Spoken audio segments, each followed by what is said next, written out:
certain perception on where college grads are supposed to be. And I feel like no matter how many times someone tells me on an inspirational LinkedIn post that we're all on our own path, or that we're all lost, or that we're all gonna get through, I still don't feel comforted by those messages, because I know that everyone's lost. I know that everyone is trying to find their way to get through the next day. I know everyone is trying to believe in something to help them get through their days. And for me, it's just so hard because at the end of the day, all I have is myself. All I have is me, this body, and the soul, and the spirit. We came into this world alone, and it's scary as heck to know that we'll leave this world alone one day. And I guess it's probably my existential dread or existential crises, I must say, that I've been having since I was 14 and could really formally think for myself as a 14-year-old scrolling through Tumblr. Anyways, I digress. I truly feel like this existential crisis is a shared experience that we all have as human beings, and it's honestly been my biggest enemy at the same time. Although I've gone to so many philosophy classes during my time at a Jesuit university, I've learned that existentialism is humanism and that it allows us to become better humans. Anyways, I digress. If you want to know more, just watch The Good Place. I know as a 22-year-old person, I've already had these experiences, and I just feel like those experiences have taught me a lot of things, and I just needed a moment to sit with those experiences. And I feel like no one really tells you this about your spiritual journey when you're, I guess, becoming aware of your life and becoming aware of the experiences you've gone through, is the amount of responsibility that comes after acceptance. And what I mean is, for example, let's say I've accepted that this happened in the past, but what do I do now? And that is the biggest, I guess, thing that gets most people stuck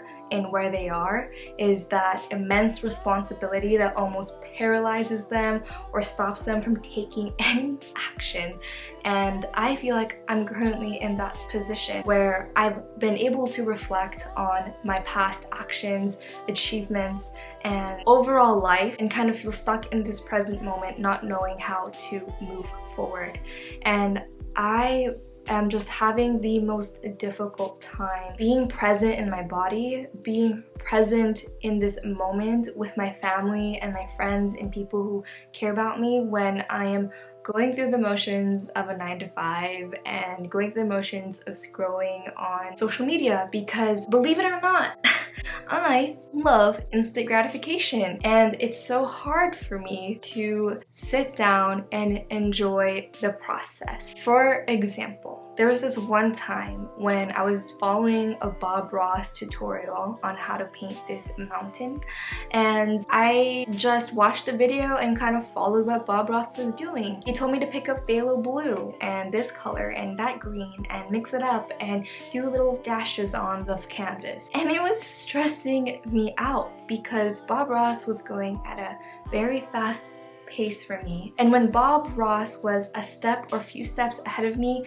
I couldn't help but feel stuck in the current step I was in. So if I was still in step 1 and Bob was already at like step 4, I would feel stuck trying to perfect step 1. I would just put so much attention in detail into step 1, not thinking about the whole picture and the process. And in the middle of my stress, my brother came downstairs, was watching me not enjoy my painting, and he was like, dude, just enjoy the process. Enjoy the journey that Bob Ross is taking you. And I'm like, what do you mean? At this point, I was already halfway through the tutorial, and he was like, look, you already have a really great piece going on here. And I looked at it and I was like, it looks nothing like Bob's. And he's like, that's the point. Your painting is not supposed to look like Bob's. And I kind of took a step back and looked at it holistically like that. Like, whoa, okay, it's not that bad. This painting is not that bad. I didn't know whether or not the strokes and the colors were gonna work out, but it did.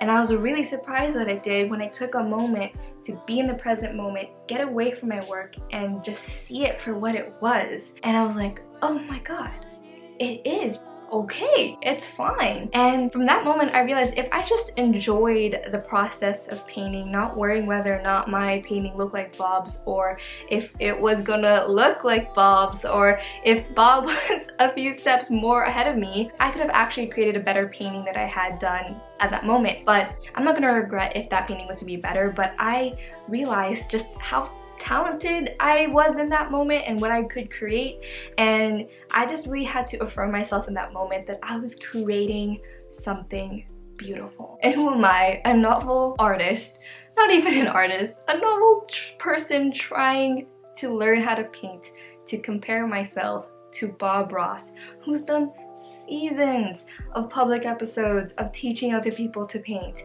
He's so much more talented, he was so much more experienced than I am in this realm.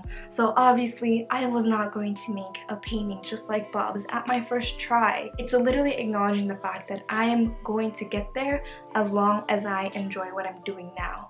And if I feel like I enjoy what I'm doing now, I'm actually going to put love and care into whatever I am creating. I know I learned that lesson, but it's so hard to apply it to my everyday daily life. I feel like as a post-grad student, I am constantly comparing myself to my peers, to people 2 years ahead of me, and my mind is working in ways like, oh my gosh, okay, this person graduated 3 years ago and they're here in this role at this company right now. I just graduated a few months ago. Okay, I have 2 years and several months to be where that person is as well. And that is literally not serving me anything. In fact, it is stealing the joy of this present moment and letting me enjoy my life, my career, and the things that I am doing currently. I guess in conclusion, this video is really just a way for me to vent out and let you guys know I'm not Bob Ross, and I'm not meant to be Bob Ross. And the painting I'm creating is not supposed to look like his, even though I could look to him as a model or inspiration. And being able, most importantly, being able to step back from everything and see just how far I've been able to make it.